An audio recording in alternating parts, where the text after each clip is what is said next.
If someone had told me care could look like a blanket over my knees, I would have called it control. I'm Nova Lynn, living in the shadows of Sable's digital underworld, where my name as a hacker outruns every encrypted packet I send.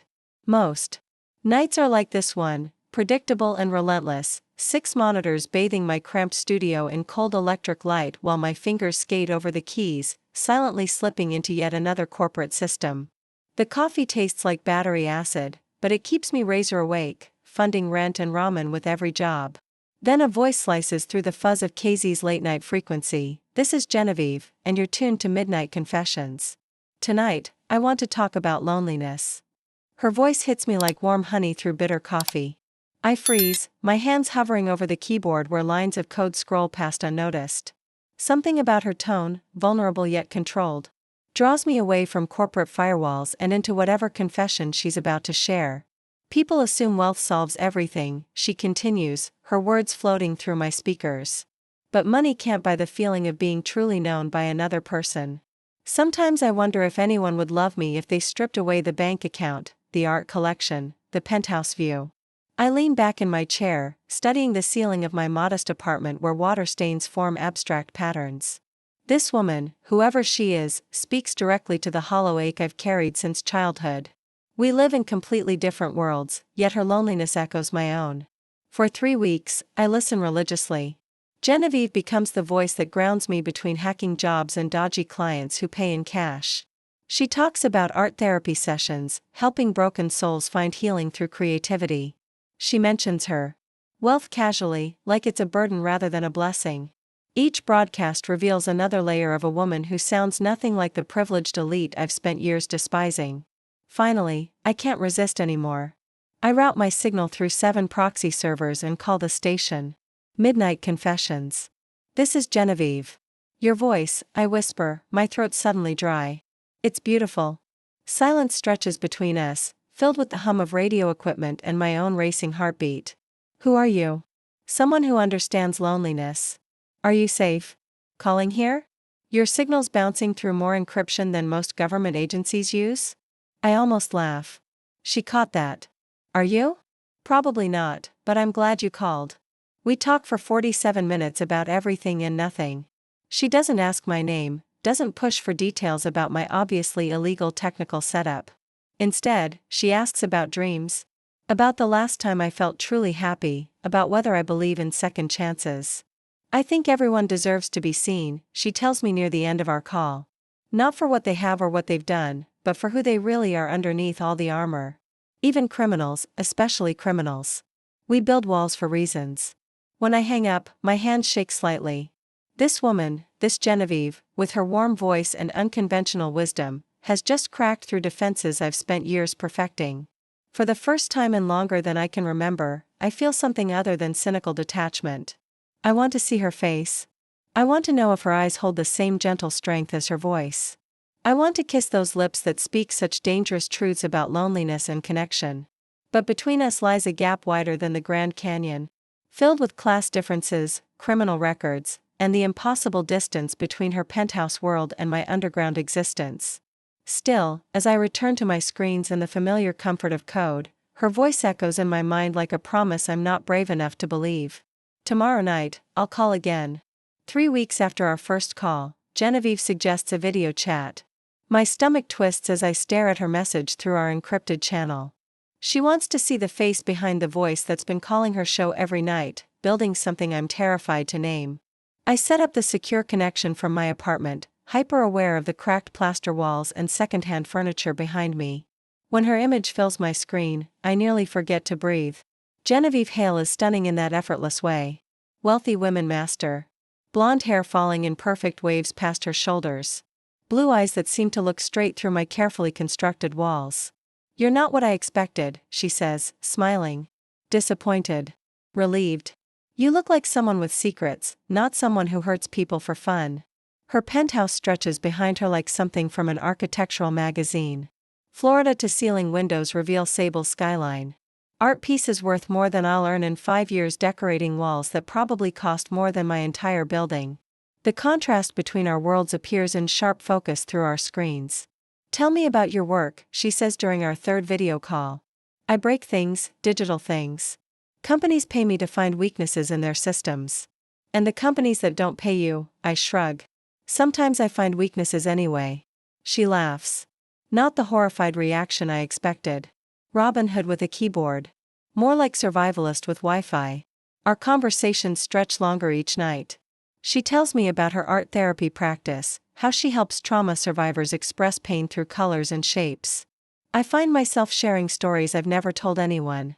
About growing up poor, about learning to code in public libraries, about the loneliness that comes with living outside society's accepted boundaries. My friends think I'm losing my mind, she admits one night. They keep asking about the mysterious woman who calls my show. What do you tell them? That some connections transcend logic. The night she suggests meeting in person, my hands shake as I type my response. We agree on neutral ground, a small coffee shop in downtown Sable where neither wealth nor criminal reputation matters much. I arrive 15 minutes early, choosing a corner table where I can watch both entrances. When Genevieve walks in, she's even more beautiful in person, moving with that confident grace that comes from never doubting you belong anywhere. She's wearing jeans and a simple sweater, trying to blend in, but everything about her screams expensive. Nova, she says, sliding into the seat across from me. Hearing my name on her tongue jolts through my chest like a live wire. We've never traded identities on air, yet she somehow found mine. You did your research. I'm a therapist. I track patterns, notice inconsistencies. Your voice shifts when certain subjects come up. We sit with the quiet for a beat, studying each other across the small table. She's finer boned than I pictured, all delicate lines and soft skin that's never really met hardship. I'm likely too lean, too angular, black hair falling over green eyes that have seen more than they should. This is crazy, I murmur. The best things usually are. She reaches across, fingertips grazing mine. Heat skates up my arm, sudden, consuming. I should pull back, list all the reasons this can't happen. Instead, I flip my hand, letting her draw faint patterns over my palm. I've been thinking about kissing you, she confesses, barely more than breath. That's dangerous thinking. I live a very safe life, Nova. Maybe I need some danger. When she leans in, I meet her halfway. Our mouths touch lightly at first, testing, mapping the impossible gravity between us. Then she exhales against my lips, and I deepen the kiss, fingers slipping into her hair as months of late-night conversations condense into one clear, flawless moment of connection. We part, breathing hard, foreheads resting together over the small table. This complicates everything, I whisper. I know you don't know anything about my world. Teach me. The certainty in her voice rattles me. Genevieve Hale, with the trust fund, the penthouse, the respectable career, wants to step into midnight hacks, cash pickups, and the perpetual habit of checking your back trail. She doesn't grasp what she's inviting. But the hope shining in her blue eyes makes me want to try anyway. 2 weeks after our first kiss, Genevieve shows up at my apartment with groceries and a concerned expression that makes my stomach clench. I watch through my security monitor as she climbs 3 flights of stairs in designer heels, carrying bags that probably cost more than my monthly rent. You don't eat enough, she says when I open the door, not bothering with hello. I eat fine. Ramen and energy drinks aren't food, Nova. She pushes past me into my cramped studio, setting expensive ingredients on my second-hand counter like she owns the place. The contrast hits me hard. Genevieve in her perfectly tailored blazer, arranging organic vegetables in my kitchen, while my multiple monitors cast blue light across water-stained walls. Stop, I say, my voice sharper than intended. Just stop. Stop what? This the savior complex. I'm not some charity case you can fix with better groceries. Her blue eyes flash with hurt then anger. Is that what you think this is? What else could it be? Rich woman finds poor criminal fascinating. Decides to upgrade her lifestyle. You're being an ass. I'm being realistic. We stare at each other across my tiny kitchen. The groceries forgotten between us. She looks so out of place here. Like an art piece someone mistakenly delivered to the wrong address. Everything about the situation feels impossible. My friends warned me about you, she says quietly. Smart friends. Victor Langford thinks you're running some elaborate con. Says criminals like you target wealthy women for money. The accusation hits like a physical blow. Is that what you believe? I don't know what to believe anymore. Victor Langford. I've heard the name whispered in certain circles. Genevieve's business partner with connections to people who make problems disappear. The kind of man who sees threats everywhere because he creates them himself. Maybe your friend's right, I say, hating myself for the words. Maybe you should walk away before you get hurt. Instead of leaving, she steps closer. Are you trying to hurt me, Nova? I'm trying to protect you from what? From this? From me? From the reality of what happens when people from our different worlds try to make something work. She moves closer still until I can smell her expensive perfume mixing with the scent of fresh produce. Her hand touches my cheek, thumb tracing the scar above my left eyebrow from a childhood accident I've never told her about. What if I don't want protection? Genevieve, what if I want you exactly as you are? Her lips find mine before I can protest further. This kiss is different from our careful exploration in the coffee shop. Desperate, hungry, filled with the frustration of all our unspoken fears, I taste the wine she had with lunch. Feel the slight tremor in her hands as they slide into my hair. When we break apart, we're both breathing hard. This is insane, I whisper against her mouth. I know we're going to destroy each other probably, but neither of us pulls away. Instead, I back her against my kitchen counter, my body pressing close to hers as I kiss her neck. Tasting the expensive lotion she uses, feeling her pulse race under my lips. She gasps softly when I find that sensitive spot just below her ear. Nova, tell me to stop. I can't. Her hands fumble with the buttons of my shirt while I slide my fingers under her blazer, mapping the warm skin beneath silk. We stumble toward my unmade bed, leaving a trail of expensive clothing mixed with my thrift store finds. Every logical voice in my head screams warnings, but her mouth on mine silences everything except need. We make love with desperate intensity, as if we both know this might be our only chance before reality tears us apart. Her skin feels impossibly soft under my callous hands. Her quiet gasps when I touch her, driving away every doubt about whether this connection is real. When she moves above me, blonde hair falling like a curtain around our faces, I see something in her eyes that terrifies and thrills me. Complete surrender. Afterward, we lie tangled in my cheap sheets, her head on my chest while I trace patterns on her bare shoulder. The groceries still sit forgotten on my counter. Expensive ingredients slowly warming in the desert heat filtering through my single window. This doesn't solve anything, I say into the quiet. I know your world and mine don't mix, Genevieve. She lifts her head to look at me, blue eyes serious. Then maybe we make our own world. The hope in her voice breaks my heart because I want to believe her. I want to believe that love conquers class differences and criminal records and the 1,000 obstacles standing between us. But as sirens wail in the distance and my neighbors argue through paper-thin walls, I know we're living in a fantasy that daylight will shatter. Still, when she kisses me again, soft and sweet and full of impossible promises, I kiss her back like my life depends on it. Genevieve's determination to understand my world starts a week after our first night together. She shows up at my building wearing jeans and a baseball cap, trying to look casual, but still radiating expensive sophistication. I want to see where you work, she says when I answer the door. That's not how this works, Genevieve. I can't just bring tourists to underground hacker meets. I'm not a tourist. I'm your girlfriend. The word hangs between us, loaded with implications neither of us has been brave enough to voice. Girlfriend. Such a simple word for something so complicated. These aren't nice people. I warn her. They'll eat you alive. Let me worry about that. Against my better judgment. I take her to Iron Vale Underground, a basement club where hackers, freaks, and digital anarchists gather to trade information and insults. The entrance is through a vape shop that looks abandoned from the street. Genevieve follows me down narrow stairs into a space filled with cigarette smoke, energy drinks, and the blue glow of dozens of laptop screens. Every conversation stops when we enter. 20 pairs of eyes assess Genevieve like predators evaluating prey, taking in her perfect posture, her expensive shoes, the way she unconsciously touches her designer purse. Well, says Glitch, a rail-thin woman with purple hair and facial piercings. Nova brought a tourist.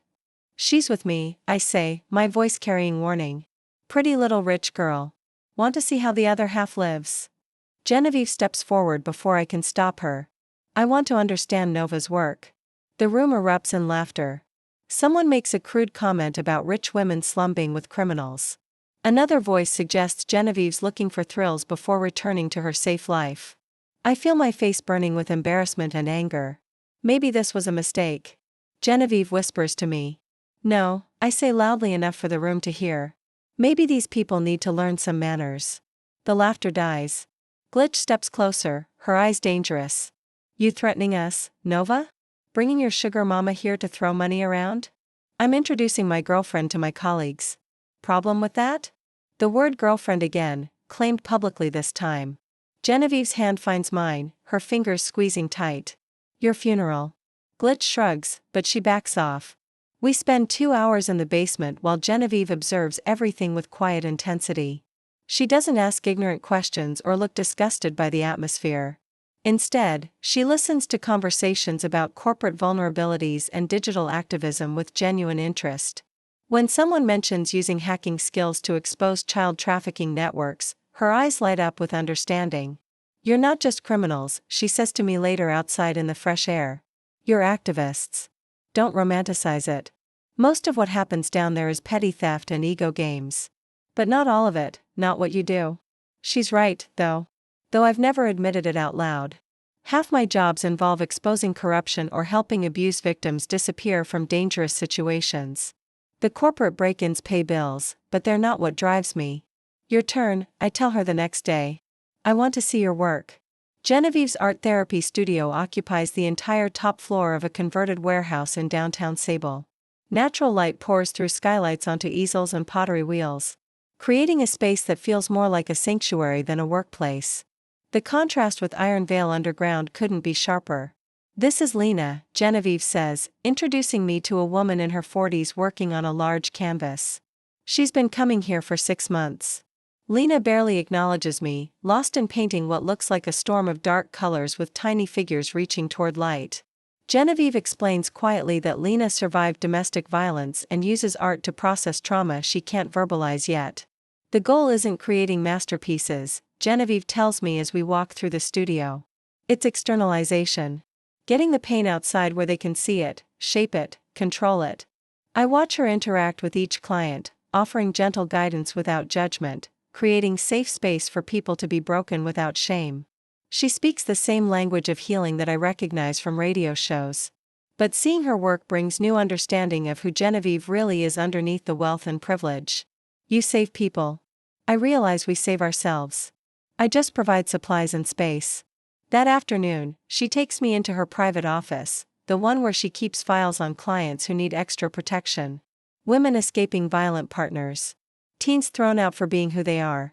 Immigrants too afraid to seek official help. Her work mirrors mine in ways I never saw coming. We're not so different, she says, catching my thought. You help people heal. I help them hide. Both necessary.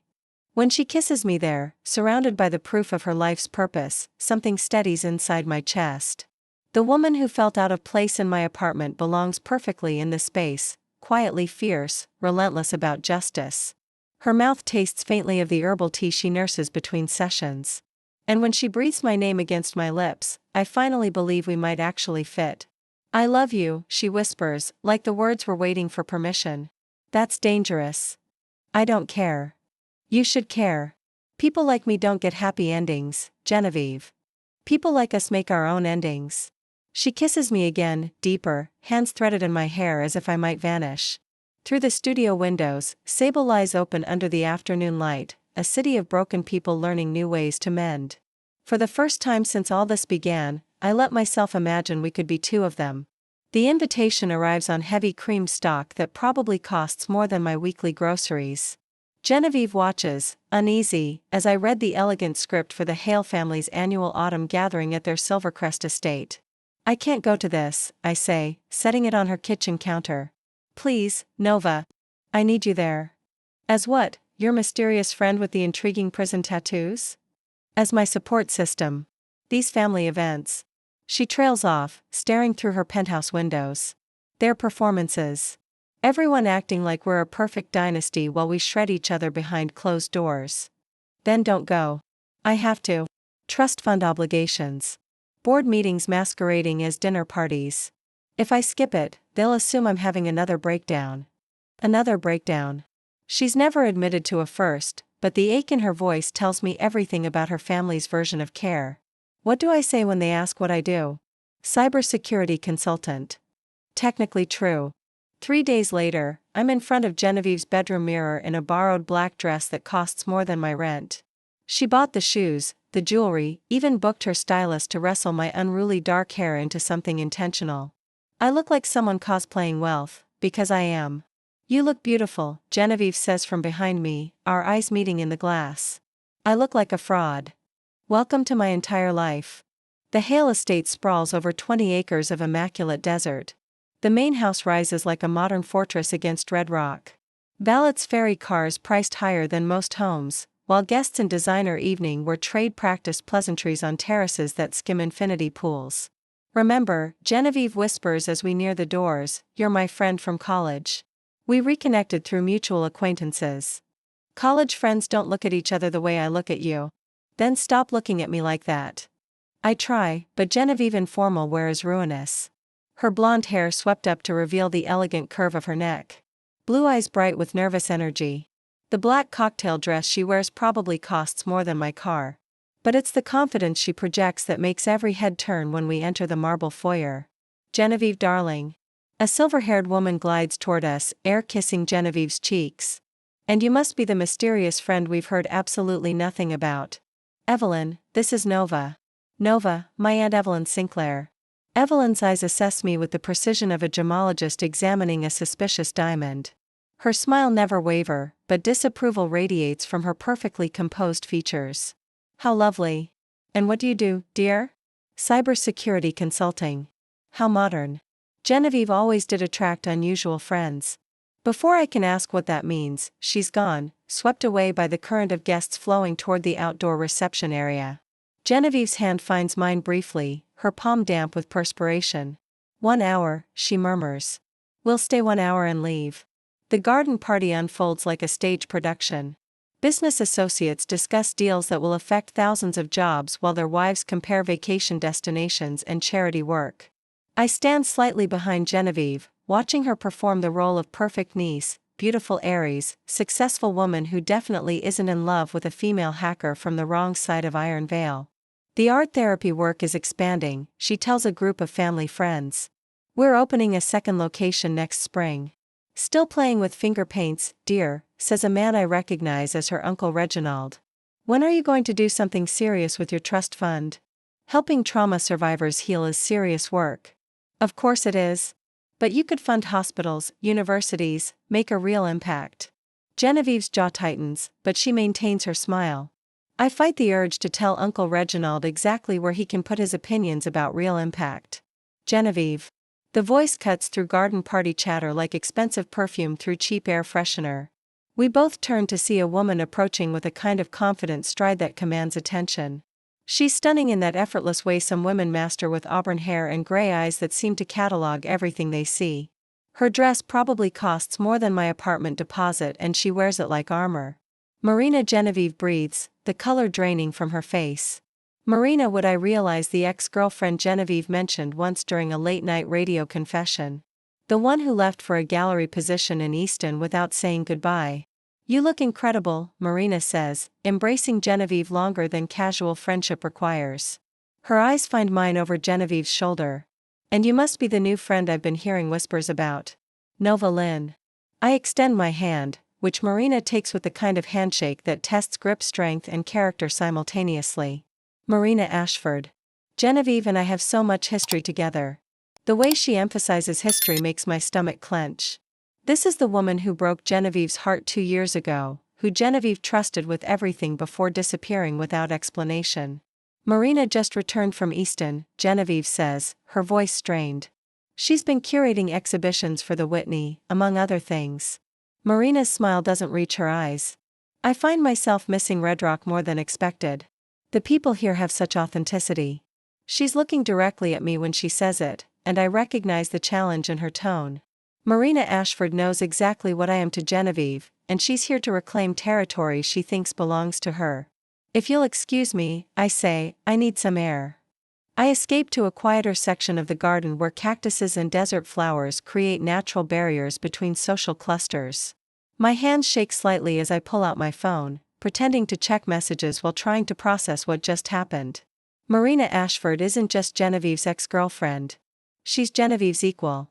Same social class, same education, same world of trust funds and charity galas. Everything I'm not and never could be. Running away so soon. I turn to find Marina approaching with 2 glasses of champagne, offering one with a smile that doesn't hide the calculation in her gray eyes. Just getting some perspective on what? How little you belong here. Her directness catches me off guard. Most wealthy people I've met prefer subtle insults wrapped in politeness. Genevieve seems happy, I say instead of taking her bait. Genevieve seems confused. She has a pattern of rescuing strays. You know, artists, activists, anyone with a compelling sob story and flexible ethics. Is that what you were, a stray? Marina laughs, the sound like expensive crystal being tapped. Hardly. I was the one who got away. The one who chose career over comfortable domesticity. Genevieve never quite forgave me for that. Maybe she didn't need to forgive you. Maybe she just moved on to you. Marina's eyes rake over my borrowed dress, my uncomfortable heels, the slight tremor in my hands that betrays my nervousness. A criminal with delusions of belonging in her world. The accusation hits like a physical blow, partially because it echoes my own fears about this relationship. She loves me. She loves the idea of you, the rebellion, the danger, the thrill of slumbing with someone who could never actually threaten her real life. But when reality sets in, Marina gestures toward the party where Genevieve laughs at something Uncle Reginald is saying. She'll choose security over chaos. She always does. I want to argue to defend what Genevieve and I have built together. But Marina's words plant seeds of doubt in soil already rich with my own insecurities. Looking back toward the party, I see Genevieve surrounded by her family, perfectly at home in a world where I'll always be an outsider pretending to belong. Marina's words echo in my head for days after the party, poisoning every moment Genevieve and I spend together. When she brings expensive wine to my apartment, I wonder if she's slumming. When she talks about introducing me to more family members, I hear Marina's voice asking how long the rebellion will last. The doubt comes to a head when Genevieve suggests I move in with her. You're spending half your time at my place anyway, she says, curled against me on her silk sheets. It would save you rent money, so I can be your kept woman. She pulls back, hurt flashing in her blue eyes. That's not what I meant, isn't it? Rich girlfriend saves poor criminal from her shabby apartment. Nova, where is this coming from? Before I can answer, her phone buzzes with a text. Marina's name appears on the screen with a message about meeting for coffee to discuss old times. You're still talking to her. She's an old friend. She's your ex-girlfriend who wants you back. Genevieve sits up, pulling the sheet around herself like armor. Marina and I have history, but we're not together. You're being paranoid, am I? She basically called me a temporary diversion at your family party, and you believed her instead of me. The hurt in Genevieve's voice cuts deep, but my own pain runs deeper. Marina's predictions about Genevieve choosing security over chaos feel more prophetic every day, especially when family pressure keeps mounting against our relationship. Maybe she's right, I say quietly. Maybe this is just rebellion for you. How can you say that after everything we've shared? Because I've been thinking about what happens next. About what happens when the novelty wears off and you remember that I'm a criminal who lives in a studio apartment. Genevieve stands pacing to her bedroom window that overlooks the city. Her naked silhouette against the glass is beautiful and untouchable. A perfect symbol of everything I can't really have. I don't care about the money. Your family does. Your friends do. That whole world you come from cares very much about the money. Then maybe I don't need that world. But even as she says it, I see the doubt in her reflection. Genevieve Hale, without her trust fund, her connections, her carefully constructed life of privilege. She has no idea what that really means. 3 days later, my laptop chimes with an encrypted message from an anonymous account. The subject line makes my blood freeze. Your girlfriend's business partner is stealing from her. The message contains financial records, bank transfers, shell company documentation. Someone has been systematically draining Genevieve's trust fund through her Art Therapy Foundation's accounts. The amounts are staggering. Hundreds of thousands of dollars redirected to offshore accounts controlled by Langford Holdings. Victor Langford, Genevieve's trusted business partner and family friend.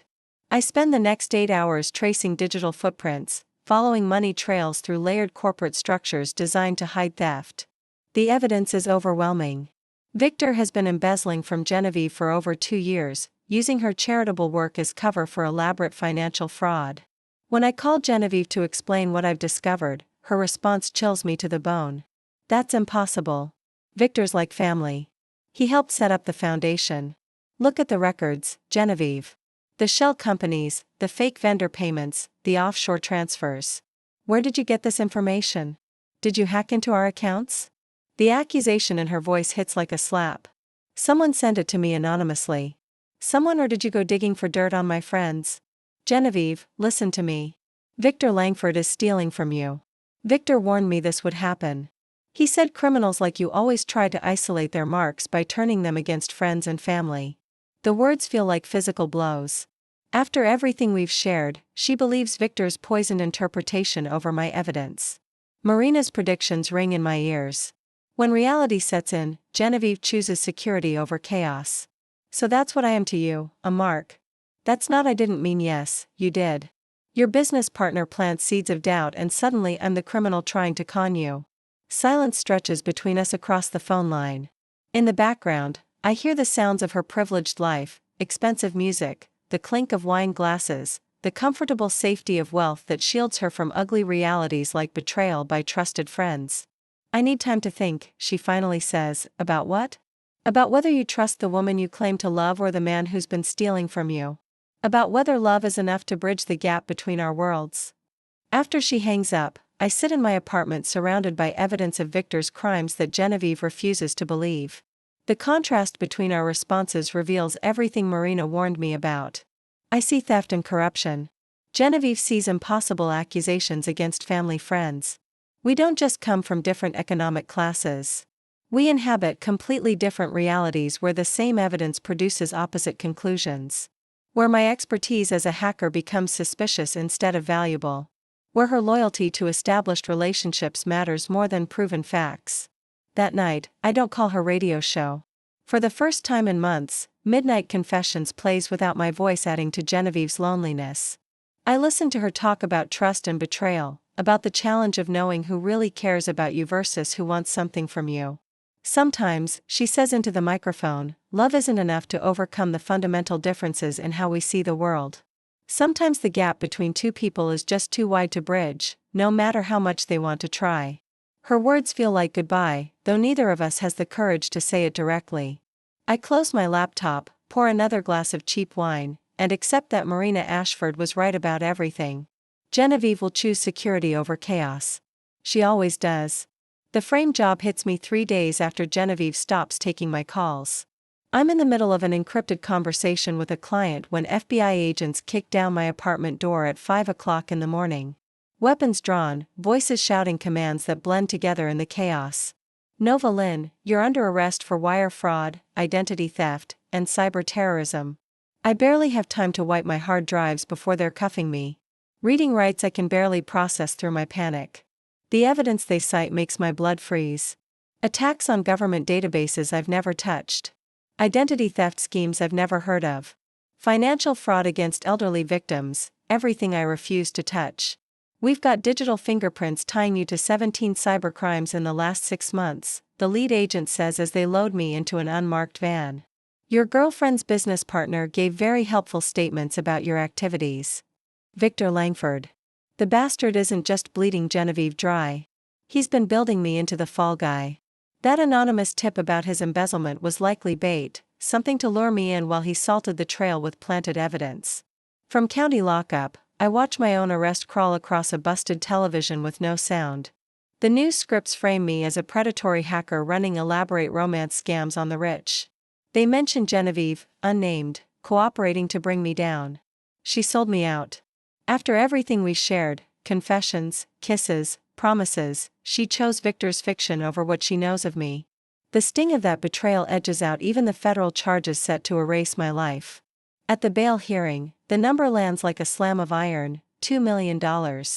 It guarantees I'll sit in a cage while Victor scrubs his tracks and Genevieve recasts me as a manipulator she narrowly escaped. My court-appointed attorney looks fresh from the bar exam, eyes wide at the complexity of the indictment. Most of it's circumstantial, he says at our first sit-down, but it's extensive. Someone invested serious time building this case. It's a frame. Victor Langford is the criminal. He jots a note without conviction. Do you have proof? I had proof. On the machines the FBI took. We'll request discovery. But sorting the digital evidence will take months. Months I don't have. In county, hackers don't last. My reputation fends off some threats, but word travels, I'm facing federal time. Dead hackers don't testify about frame-ups or point to embezzlement trails. The first attempt comes on day 4, at lunch. Something slipped into my tray tastes like bitter almonds. I barely make it to my cell before the nausea hits like a freight train, heaving until there's nothing left but bile and the cold clarity that someone wants me quiet forever. You need protective custody, a guard tells me after the exam. Word is you're worth good money, dead. Dead to who? People who spend to make problems disappear. Victor's network hums even with me locked down. Over the next week, I count 3 more tries. A shiv tucked into my mattress. An electrical issue in my cell's lighting that could have fried me. A staged fight designed to route me to medical, where accidents are more convenient. Through all of it, Genevieve's silence burns worst. No visit, no letter, not even a message through counsel. The woman who said she loved me has vanished, leaving me to juggle indictments and murder attempts alone. On day 8, Marina Ashford materializes during visiting hours, immaculate in a gray suit that probably costs more than a car. She sits across the scarred metal table and gives me a once-over. You look terrible. Prison chic doesn't suit me. Genevieve doesn't know I'm here. I figured. She's made her position pretty clear. Marina studies me with those calculating gray eyes. Has she? Or are you assuming her silence means guilt? The FBI said she cooperated with their investigation. Provided information about my criminal activities. The FBI says a lot of things. Doesn't make them true. I lean forward, interested despite myself. What do you know? I know Genevieve's been a wreck since your arrest. Hasn't left her apartment. Hasn't answered anyone's calls. Doesn't sound like someone celebrating the capture of a dangerous criminal. Then why won't she see me? Because Victor Langford told her the FBI warned against any contact with you during the investigation, said it would compromise the case and possibly implicate her as an accessory. The revelation hits like a physical blow. Genevieve isn't betraying me. She's being manipulated by the same man who's been stealing from her and framing me for crimes I didn't commit. He's isolating her. Classic abuser tactic. Cut off outside influences. Control the narrative. Make the victim dependent on your version of reality. Why are you telling me this? Marina's expression softened slightly. Because Genevieve loves you. Really loves you. Not the temporary fascination I predicted. I've never seen her fight so hard for someone. Even when everyone told her she was making a mistake. She gave up on me.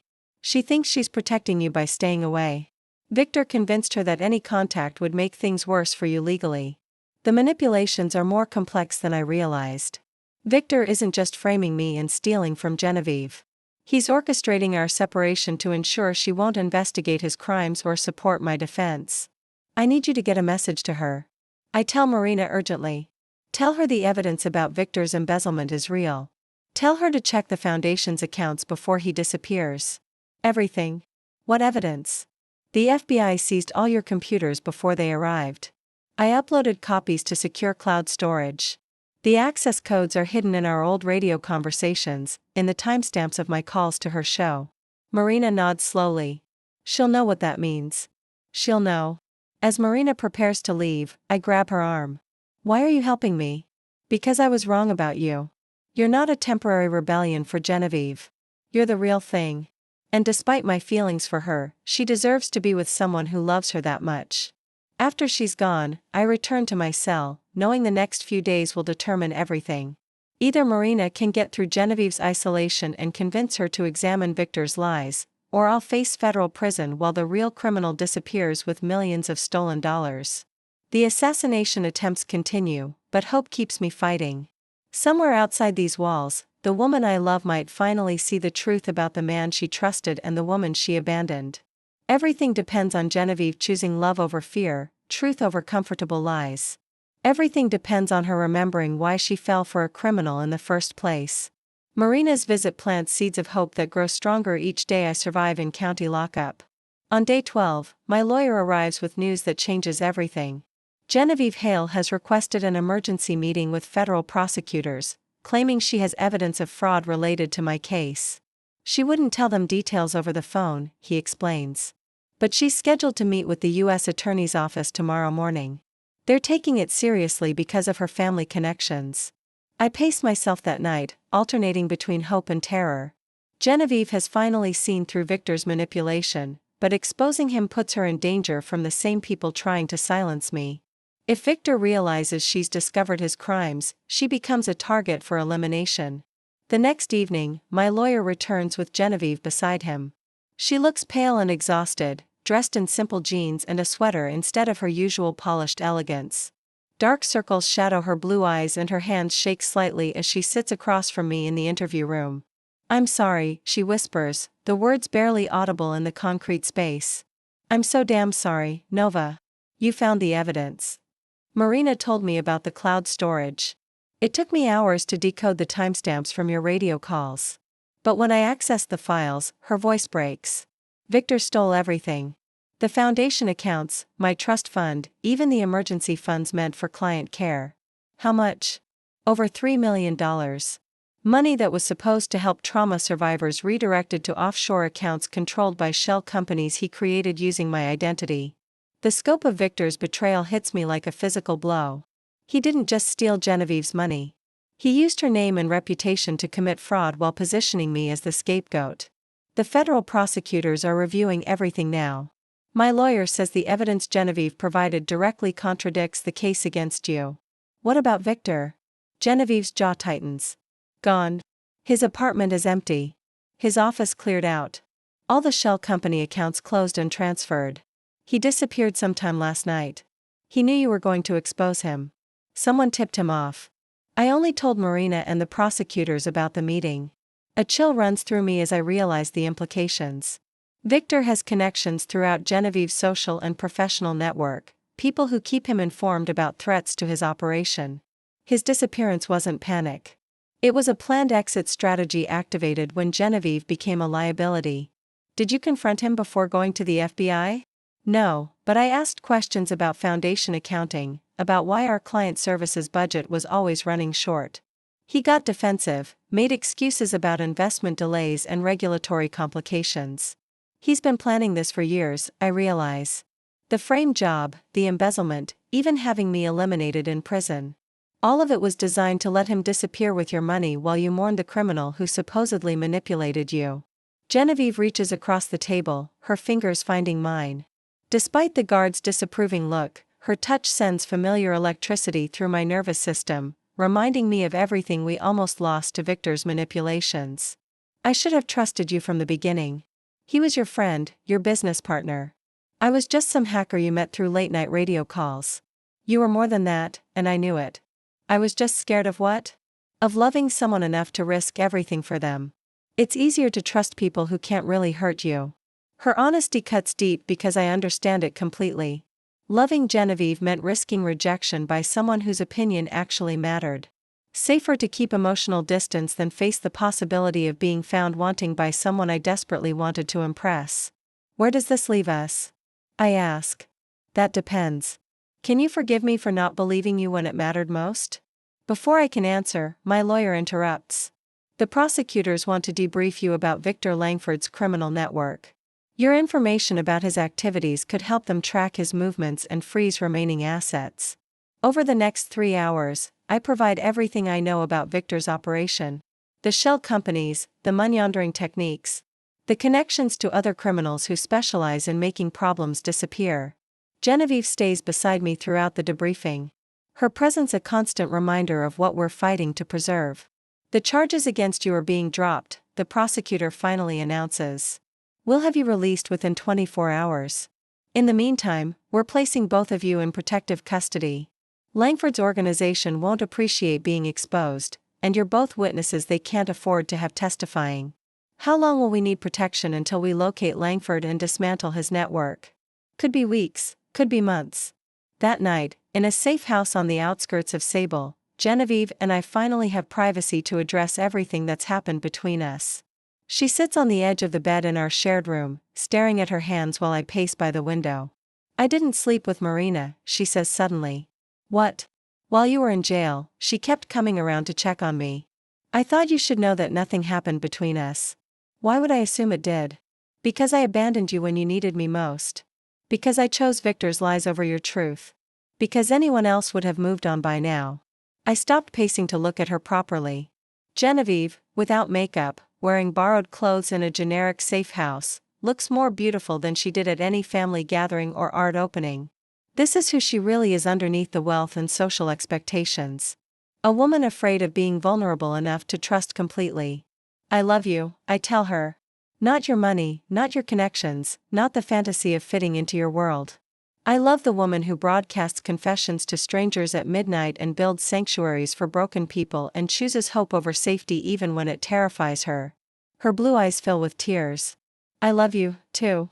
The real you, not some reformed version that fits better with my family's expectations. When she stands and moves toward me, I meet her halfway.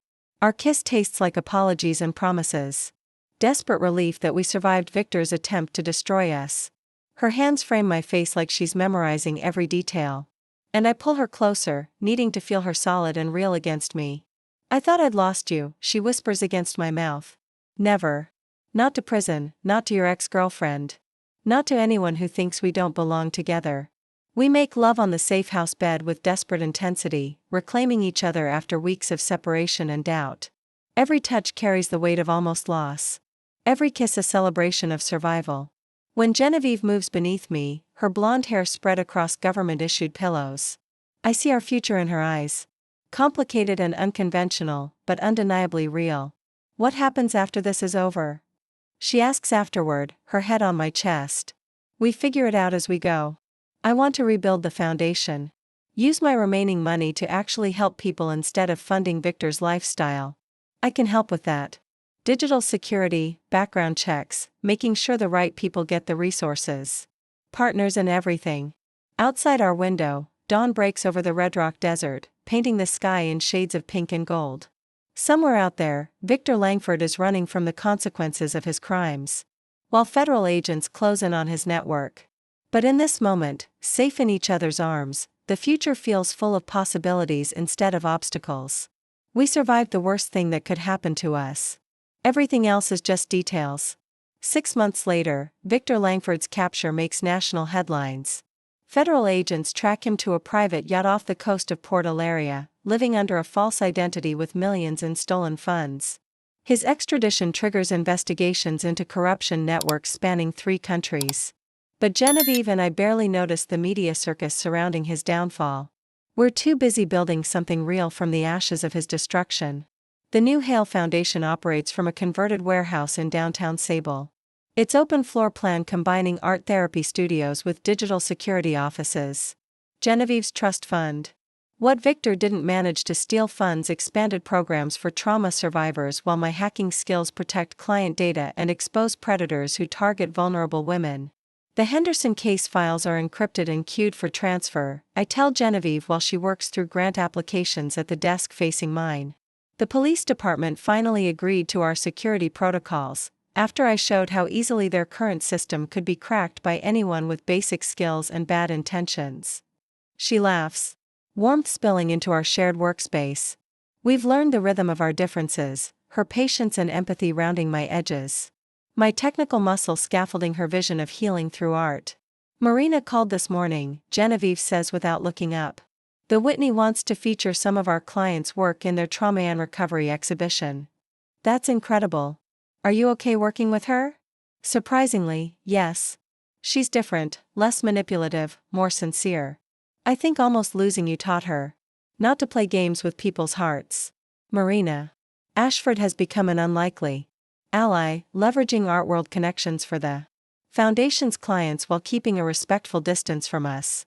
Her apology for trying to sabotage us felt genuine, and her help exposing Victor's crimes earned a cautious forgiveness.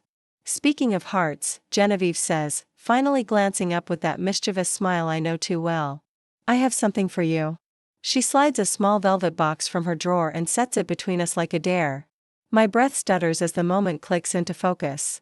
Genevieve, before you panic, it's not exactly what you think. Inside, matching silver bands. Simple, elegant, no diamond solitaire screaming, traditional engagement. Partnership rings, she explains, voice soft but bright with nerves. For business partners who happen to be in love and planning a life together, without the heteronormative expectations of marriage. You want to marry me? I want to commit to you in whatever way feels true to us. Maybe that's marriage someday. Maybe it's something we invent. But I want the world to know we belong together.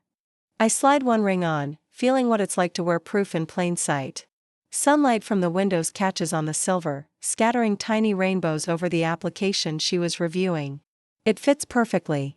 I may have stolen your measurements during one of our nights, she says. Sneaky art therapist. Reformed criminal consultant. We're laughing as I lean over the desks to kiss her, our new rings clicking softly when our fingers lace. She tastes like the herbal tea she sips between sessions, familiar, steady, full of tomorrow. There's something else, she says when we part. The radio station wants us for a weekly show, Digital Hearts. Call-in advice for online relationships and digital safety. Both of us? Both of us. Your tech expertise, my therapy background. Helping people avoid the manipulation we almost fell for. The symmetry is too perfect. We met through radio confessions. Nearly lost each other to digital deception. And now we'll help others navigate where technology meets trust. What do we tell callers about making love work across different worlds? That it isn't about finding your mirror, I say. It's about choosing someone who'll build something new with you. Something that honors both your histories while creating space for shared dreams. Her words echo observations we've made during difficult conversations about family pressure, class differences, and the ongoing challenge of bridging our different backgrounds. The gap between us hasn't disappeared.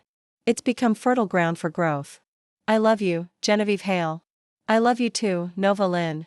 Outside our warehouse windows, sable spreads an afternoon light. A city full of broken people finding ways to heal. Tonight, Genevieve will broadcast her last solo episode of Midnight Confessions, officially ending the lonely chapters of both our lives. Tomorrow, we start something new together. The partnership rings catch light as I return to encrypting case files while Genevieve schedules client sessions, our separate skills supporting shared purpose. Somewhere in federal prison, Victor Langford serves 25 years for wire fraud and embezzlement. His carefully constructed life dissolved by the same digital evidence he tried to use against me. But his downfall feels less important than the quiet victory of choosing trust over fear, love over safety, hope over the cynical certainty that people from different worlds can never really understand each other. We proved him wrong about everything that matters. When my secure phone buzzes with the first caller for our trial radio show, Genevieve answers with practice warmth. You've reached Digital Hearts, where technology meets trust. This is Genevieve. I lean toward the microphone. And Nova, tell us your story. The caller's voice fills our workspace. Another lonely person seeking connection in a digital world full of deception and possibility. Genevieve takes notes while I trace security protocols. Both of us working to provide the guidance we wish someone had offered us when we were stumbling toward each other across impossible distances. Through the warehouse windows, desert stars appear in the darkening sky. Far away yet ever present, like hope. We stitched our forever from midnight confessions and digital crumbs. Two women from different worlds who chose love, deciding it was worth the risk of everything.